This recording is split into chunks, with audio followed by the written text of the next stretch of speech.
three. Can you just talk about, one, have you played with a shooter like Joe before, a guy who's been lights out like that? And two, just for him to hit that shot in that moment, what does that tell you about him?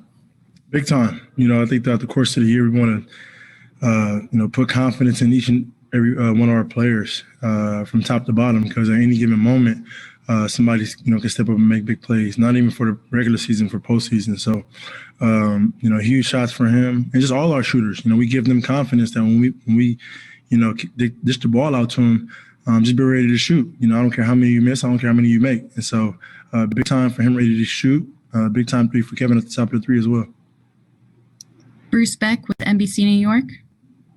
James, your offensive rebound and subsequent pass to KD for the game-winning shot, does that talk about A, your hustle, B, your unselfishness, and is that what you're hoping to bring to this ball club? That's who I am. I'm good thing about me, I'm just not a one-dimensional player. I can impact the game in many, many ways. So just try to, go get the ball, and KD's at the top of the key, wide open. He does what he do best. Brian Lewis with the New York Post. Yeah, as you talked about the playoffs, I'm curious. How much value can you put on getting a win like this against a quality team? Tooth and nail. What does that do for building kind of camaraderie in the locker room and kind of building momentum in the team?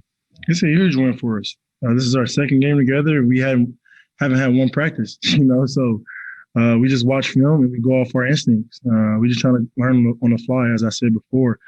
It was going to be a challenge for us tonight, but I think we held our own and we came out aggressive, and then once we can clean up some things and get better as the season goes along, we'll be much, much better. I got to do a better job of controlling the game, not turning the basketball over. I think we're one of the best teams when we actually get a shot up, on the rim. So I got to do a better job of that, but that just comes with time, comes with spacing, comes with, knowing the offense. Greg Logan with Newsday. James, Steve Nash keeps saying you're not even in your best shape yet, but you played 41 minutes tonight. You played close to that the other night. How are you managing to do this and turn it up at the end of the game the way you have both nights? Pretty good. Malika Andrews with ESPN. I have two for you, James. First, Steve Nash said that this is a good win, but we're not having any parades because there's plenty we need to fix, mainly on the turnover side and defensive side. What's your assessment of that? I know you just touched on turnovers a little bit. The same. First game we had over 15 turnovers. Tonight we had 17, and I had 6 of them. Some of them careless, some of them, not knowing what guys need to be. So I can control that because the ball is in my hands, and I'm controlling the ball majority of the game. Then defensively, just knowing what we're doing, everybody's on the same page, is on the floor, and trying to execute our defensive principles is the best of our ability. That's going to give us a chance. Once we get defensive stops, we rebound the basketball, and we get out on transition, it's pretty tough for teams to beat us. And secondly, it's weird to say this because you've played 2 games, but tomorrow is going to be your first official practice. What are you looking forward to getting out of that? I'm excited for practice, honestly. I'm excited to get better, to watch film and learn, and just keep this thing going. We got something special. Every day is going to be a challenge, but I think if we're locked in and we're all on the same page, good things will happen for us. Alex Schiffer with The Athletic. Hey, James, you talked about Joe a little bit, but can you just kind of speak to the games that he, DeAndre, and Jeff had for you guys? It just seems like every time that you needed a play from one of those guys, you got it, and they barely missed any shots between the 3 of them. That's what you need out of your role players. They play at a high level, and we give them confidence. Me, Kevin, when Kai gets back, we give them confidence to be the best player they can be in their role. And they listen, and they go out there and do it, since I've been here both nights. It's been unbelievable, so we just got to, clean up some things and just keep this thing going. Christian Winfield with the New York Daily News.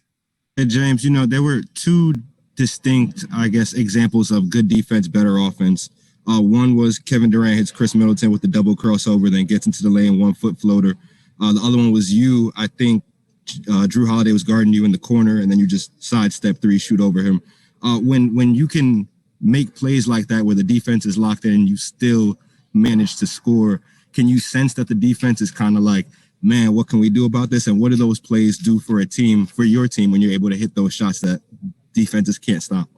We have 3 guys that can do that, that can make those shots. So, you know, we just rotate, figure it out, and you know, throughout the course of that, get our teammates involved as well.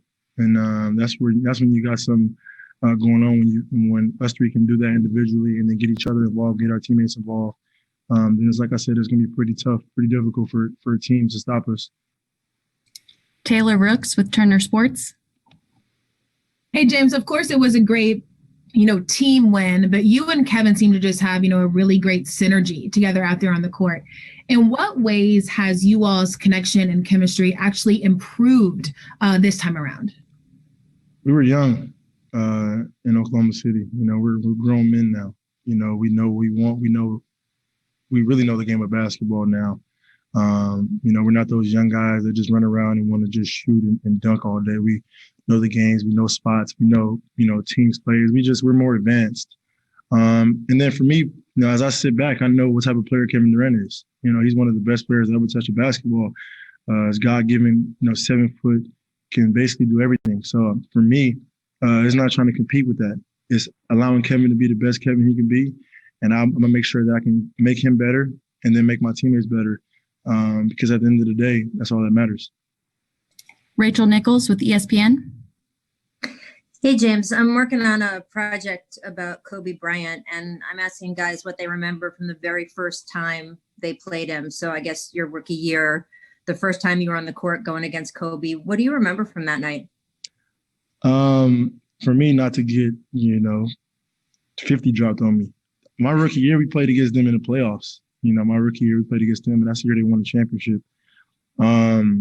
And I was just trying my best. I was just talking smack. I was just in his ear. He wasn't fazed by it.